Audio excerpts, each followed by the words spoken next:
تسلیحات هم در راهبرد هم در تاکتیک، ابتکار عمل، ذراتخانه موشک‌های سنگین، بالستیک، کروز، انواع پهباد و شناورهای تهاجمی متناسب با یک جنگ گسترده، یک جنگ تمام عیار، یک جنگ طولانی تامین شده. نیروهای مسلح توانمند ما، مقتدر جمهوری اسلامی، حداقل برای یک جنگ تمام عیار 6 ماهه پر شدت با همین ریتم فعلی آمادگی کامل دارن. موشک‌هایی که تا کنون ما استفاده کردیم عمدتاً مربوط به نسل‌های اول و دوم هست، عمدتاً تولید سالهای 91 و 2 و 3 هست و در 10 سال اخیر آنچه که تولید شده ما اصلا استفاده نکردیم، در شرایطی که تولید در سالهای اخیر چند برابر شده. در فاصله بین جنگ 12 روزه و جنگ رمضان. It's a very sad day and glad we paid our respects. It's a tough situation. Great people, great parents, wives, family, and a beautiful ceremony. I guess you got to see that at least partially. Any questions? President Trump, did what you just witnessed make you think differently about going ahead with this war or even putting troops on the ground in the Middle East? We're winning the war by a lot. We've decimated their whole evil empire. It'll continue, I'm sure, for a little while. But very proud of the people, the parents. The parents were so proud of their boy, as they call him, my boy. Case, the young lady. The parents are so proud. Many of them are military parents, as you know. So but it's always a very sad thing. The war itself is going unbelievably. It's as good as it can be. We have Pete here, Pete, and you have Steve Witkoff here. We have some additional questions. You're 1 week in now, sir. You're 1 week in at this point. How long, as of now, do you expect? Well, I think we've accomplished more in 1 week than anyone thought possible. We've wiped out their Navy, 44 ships.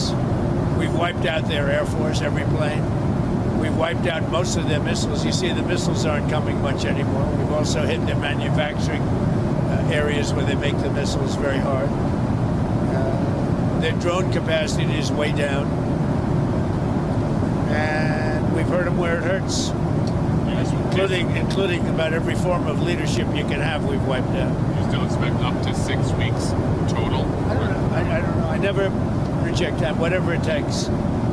But their military is almost non-existent, if you look. We could hit their military itself very hard, but maybe we will, maybe we won't. We haven't made that determination. What do you think about gas prices? Gas prices right now? Are you worried about gas prices right now? No, I'm not.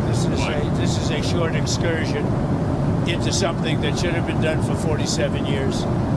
47 years it's taken to do this, and no president had the guts to do it.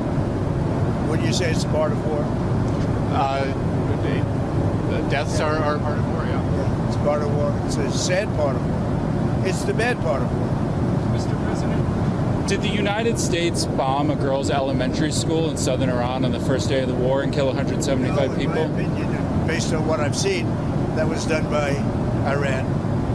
Is that true, Mr. Hickson? It was Iran who did that? We're certainly investigating. Still investigating. But the only side that targets civilians is Iran. We think it was done by Iran. Can you give us an idea? Because they're very inaccurate, as you know, with their munitions. They have no accuracy whatsoever. It was done by Iran. Can you give us an idea of what unconditional surrender looks like to you?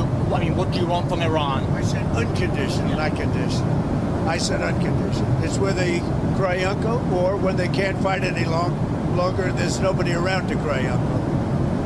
That could happen too, because we've wiped out their leadership numerous times already. So it's if they surrender or if there is nobody around to to surrender, but they're rendered useless in terms of military. Mr. President, can I ask you what Peter asked you a question yesterday? He said it wasn't the right time in that event, but he was asking whether you have indications of whether Russia is supporting Iran somehow in this. No, Do you? I haven't had that. I haven't had no indication of that whatsoever. If they are, they're not doing a very good job because Iran is not doing too well. What about the Strait of Hormuz? There's no traffic really going through it. Well, right now. that's, the ship's choices, but we haven't cleaned out. We've wiped out their Navy. The Navy is now at the bottom of the sea. So that's the choice. This is an excursion. We figured oil prices would go up, which they will. They'll also come down. They'll come down very fast, and we will have gotten rid of a major cancer on the face of the earth. We will have taken out a cancer. Don't forget October 7th. Don't forget all of the things that have happened over the years, all caused by these people. So what we're doing is a great thing, not only for our country and not only for Israel, not only for the Middle East, but for the world. Secretary Bessent announced some moves to temporarily allow certain Russian oil sales to India. Are you considering any other moves, including the SPR? Well, if there were some, I would do it just to take a little of the pressure off. But I think that the oil pressure, but there's a lot of oil. We've got a lot of oil. Our country has a tremendous amount, and there's a lot of oil out there.